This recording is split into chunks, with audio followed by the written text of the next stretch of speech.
안녕하세요. 김충만 목사입니다. 오늘은 사도행전 7장 44절에서 53절 말씀을 통해 은혜를 나누고자 합니다. 광야에서 우리 조상들에게 증거의 장막이 있었으니 이것은 모세에게 말씀하신 이가 명하사 그가 본 그 양식대로 만들게 하신 것이라. 우리 조상들이 그것을 받아 하나님이 그들 앞에서 쫓아내신 이방인의 땅을 점령할 때에 여호수아가 함께 가지고 들어가서 다윗 때까지 이르니라. 다윗이 하나님 앞에서 은혜를 받아 야곱의 집을 위하여 하나님의 처소를 준비하게 하여 달라고 하더니 솔로몬이 그를 위하여 집을 지었느니라. 그러나 지극히 높으신 이는 손으로 지은 곳에 계시지 아니하시나니 선지자가 말한 바 주께서 이르시되 하늘은 나의 보좌요 땅은 나의 발등상이니 너희가 나를 위하여 무슨 집을 짓겠으며 나의 안식할 처소가 어디냐. 이 모든 것이 다 내 손으로 지은 것이 아니냐 함과 같으니라. 목이 곧고 마음과 귀에 할례를 받지 못한 사람들아, 너희도 너희 조상과 같이 항상 성령을 거스르는도다. 너희 조상들이 선지자들 중에 누구를 박해하지 아니하였느냐. 의인이 오시리라 예고한 자들을 그들이 죽였고 이제 너희는 그 의인을 잡아준 자요 살인한 자가 되나니 너희는 천사가 전한 율법을 받고도 지키지 아니하였도다 하니라. 44절 광야에서 우리 조상들에게 증거의 장막이 있었으니 이것은 모세에게 말씀하신 이가 명하사 그가 본 양식대로 만들게 하신 것이라. 하나님께서 모세에게 어떤 장막의 모습들을 보여주고 그 양식대로 예배 처소를 만들도록 허락해 주셨습니다. 근데 그 양식이 돌로 만든 이집트 피라미드와 같은 거대한 양식이 아니라 우주 만물을 창조하신 하나님께서 요구하신 양식은 텐트 가운데 백성들이 예배드리도록 하셨다라는 것입니다. 수백 년 동안 이집트에서 돌을 깎으며 성전을 만들던 그런 노예 생활을 했던 그들이 하나님을 섬기면서 다시 그런 거대한 성전을 만드는 노예로 살 수 있을 텐데 하나님께서는 그들에게 그것을 원한 것이 아니라 텐트를 쳐서 하나님을 예배하도록 하셨다라는 것이죠. 하나님께서 성도들의 짐들을 거두어 주시면서 그들이 가볍게 하나님을 사랑하도록 하나님께 집중하도록 요구하시고 동행하셨다라는 것입니다. 45절 우리 조상들이 그것을 받아 하나님이 그들 앞에서 쫓아내신 이방인의 땅을 점령할 때 여호수아와 함께 가지고 들어가서 다윗 때까지 이르니라. 그 텐트인 성전이 다윗 때까지 약 300~400년 이상을 함께 이스라엘 땅에 거하면서 있었다라는 것입니다. 지금 현재 대제사장이 말하고 있는 이 큰 성전, 벽돌로 만드는 이 성전이 중요하냐? 그것이 성전이냐? 그것이 아니라 하나님께서 우리와 함께 하실 때 우리가 성전되고 그것이 천막이든 들판이든 사막이든 그것이 교회이며 그것이 하나님 계신 곳이며 하나님께 순종하는 것이 하나님께서 원하시는 것이다 라고 말을 하고 있는 것이죠. 46절 다윗이 하나님 앞에서 은혜를 받아 야곱의 집을 위하여 하나님의 처소를 준비하게 하여달라고 하더니 수백 년 동안 많은 사람들이 기도를 하였지만 다윗만 유일하게 하나님의 성전을 짓게 해달라고 하나님께 기도를 하였습니다. 하나님께서 지으라고 명령하신 것이 아니라 다윗이 짓게 해달라고 기도했더니 하나님 보시기에 참 독특하고 하나님을 너무나 사랑하고 그런 것이죠. 다윗이 왜 성전을 짓게 해달라고 했는지 정확하게 알 수는 없지만 확실한 것은 성도들이 성전을 통해서 예배드릴 수 있도록 하나님께 집중할 수 있도록 그것을 다윗은 원하였던 것입니다.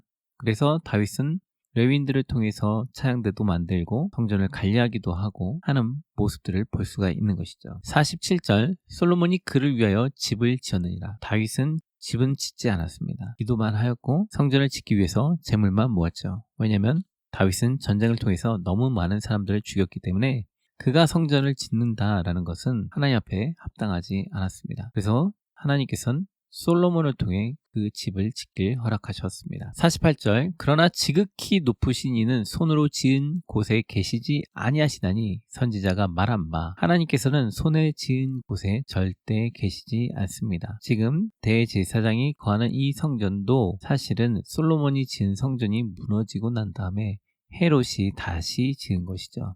하나님은 이 성전에 계시지 않고 우주 만물이 다 하나님의 발바닥 아래에 놓여 있는 것과 다름이 없는 것입니다. 49절에 주께서 이르시되 하늘은 나의 보좌요 땅은 나의 발등상이니 너희가 나를 위하여 무슨 집을 짓겠으며 나의 안식할 처소가 어디이냐. 이것은 비유지 하나님의 신체 사이즈가 이렇다라고 말씀을 하고 있는 것은 아니죠. 이것은 하나님께서 우주 만물을 창조하셨고 그 가운데 다스리고 계심을 나타내고 계시고 있는 것입니다. 그러므로 우리가 하나님을 위해서 집을 짓는다라는 건 적당치 않다라는 것이죠. 단지 교회 예배당은 우리가 하나님 앞에 기도하고 예배하고 함께 모이는 곳이지 그곳이 하나님이 계신 곳은 아니죠. 하나님께서는 우리의 마음 가운데 거하시고 우리 성도들 가운데 함께 하시며 우리가 예배할 때 함께 임재하시는 것 아니겠습니까? 그러므로 건물을 성전이다라고 표현한 것은 적절하지 않습니다. 성전은 사실 우리의 몸을 성전이라고 표현하며 주님께서 계신 곳이 성전인 것이죠. 그러므로 하나님은 우리가 지은 건물에 거하시는 것이 아니라 우리 마음 가운데 거하시고 우리가 지은 그 건물 가운데 성도들이 하나님께 예배하며 서로 하나 되며 교제하며 가난한 자를 도우며 함께하는 것입니다. 50절 이 모든 것이 다 내 손으로 지은 것이 아니냐 함과 같으니라.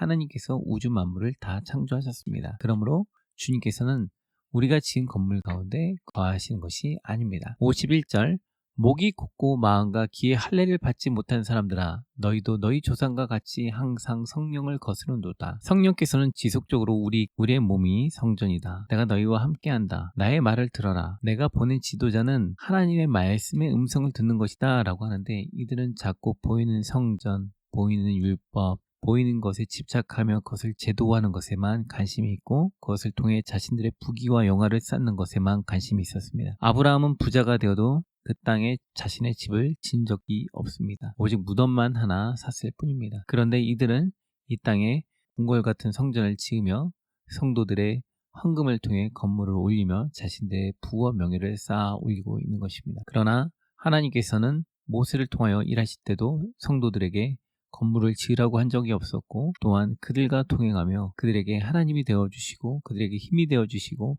표적과 기사를 통해 하나님이 하나님 되심을 나타내 주셨습니다. 그럼에도 불구하고 그들은 자신의 옛 습관대로 돌아가려고 하였던 모습을 보이는 것입니다. 그래서 마음과 귀의 할례를 받지 못해 육체적인 할례만 행하며 하나님을 떠나는 무리들, 그들이 바로 하나님 앞에 거짓된 자들이라는 것이죠. 육체의 할례를 받지 말고 마음과 귀의 할례를 받아 정말 하나님의 말씀을 듣고 마음으로 하나님의 마음이 어떠한지 헤아리며 나아가는 사람이 되라는 것입니다. 52절 너희 조상들이 선지자들 중에 누구를 박해하지 아니하였느냐 의인이 오시리라 예고한 자들을 그들이 죽였고 이제 너희는 그 의인을 잡아준 자요 살인한 자가 되니라. 제사장들과 이 사람들은 예수 그리스도를 죽였습니다. 오리라고 한 메시아를 죽였습니다. 예수님은 숨어 다니시면서 사역을 하시지 않았습니다. 예수님께서는 항상 내가 메시아다, 오실 선지자다, 그리고 표적과 기사를 행하시면서 광야에서 만나와 메추라기를 먹이셨던 것처럼 사람들을 먹이시고 입히시고 또한 죽은 자를 살리시고 장님이 눈을 뜨게 하고 안진뱅이가 걷게 하고 벙어리가 말을 하게 하고 이런 놀라운 기적들을 통해 하나님 되심을 예수님은 직접 나타내셨습니다. 모세와 같은 기적과 표적과 기사를 통하여 자신이 바로 오실 그 메시아임을 나타내 주셨습니다. 그런데 그들은 믿지 않고 예수 그리스도를 죽였습니다. 마음이 둔하여 귀가 할례를 받지 못하여 말씀을 깨닫지도 보지도 알지도 못하는 자가 된 것입니다. 말씀을 읽기는 읽지만 그것을 깨닫지 못하는 것입니다. 그러므로 우리는 기도해야 될 것은 주의 말씀을 깨닫고 보고 예수 그리스도의 마음으로 예수 그리스도의 생각으로 이 땅을 살아가면서 하나님을 사랑하고 하나님께 순종하고 하나님께 나아가는 것입니다. 건물 중심이 아니라 예수 그리스도 중심, 사람 중심이 아니라 하나님 중심, 내 이웃을 내 몸과 같이 사랑하며 이웃사랑을 실천하며 내 옛 자아의 욕심을 따라가는 것이 아니라 주의 말씀을 따라가며 나의 불안을 잠재우고 자신의 불안한 미래를 해결하기 위하여 자신이 잘 알고 자신이 잘 아는 것으로 모든 것을 대체하며 하나님의 자리를 빼앗는 것이 아니라 모세처럼 80세가 되어 아무것도 할 수 없을 때 주님께 무릎으로 나아가며 기도할 수 있는 자가 되어야 하는 것입니다. 53절 너희는 천사가 전한 율법을 받고도 지키지 아니하였도다 하니라. 그래서 말씀을 미리 주셨고 나타내 주셨지만 이스라엘 사람들은 그 말씀을 지키지 아니하였고 예수 그리스도를 죽임으로 그 율법에서 떠난 자가 된 것입니다. 성경은 수천 년 동안 메시아가 온다는 것을 나타내 주었고 그것을 보여주었습니다. 그것을 예언하고 있었습니다. 그리고 그 메시아가 나타났음에도 불구하고 그들은 표적과 기사와 이적들이 있음에도 불구하고 예수 그리스도를 죽였습니다. 예수 그리스도께서 자신이 메시아이심을 늘 강조하고 말을 하였지만 이들은 듣지 아니하고 귀를 닫고 예수 그리스도를 죽인 것입니다. 그러므로 우리는 주님의 말씀을 귀 기울여 들으며 주의 말씀 가운데 순종하며 하나님 중심, 형제의 사랑 중심으로 나아가야 하는 것입니다. 내 자신이 성전이 되어지고 거룩하게 살기 위하여 주의 말씀을 붙들고 그 마음을 귀 기울이며 힘쓰며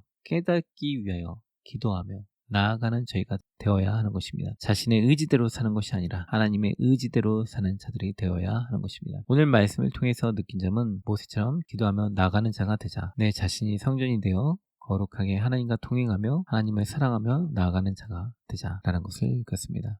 오늘 하루도 주의 은혜 가운데 평안하시고 승리하시는 하루가 되셨으면 좋겠습니다. 감사합니다. 함께 은혜를 나눌 수 있어서 감사합니다. 말씀을 들으시고 각자 느끼신 바가 있으시다면 그것을 댓글로 달아주시면 다른 성도분들도 함께 도전받고 위로받을 수 있을 것 같습니다. 구독과 알람 설정을 통해 함께 말씀을 나누길 소망합니다. 또한 다른 분들에게도 공유해 주셔서 함께 신앙 안에서 성장했으면 좋겠습니다. 감사합니다.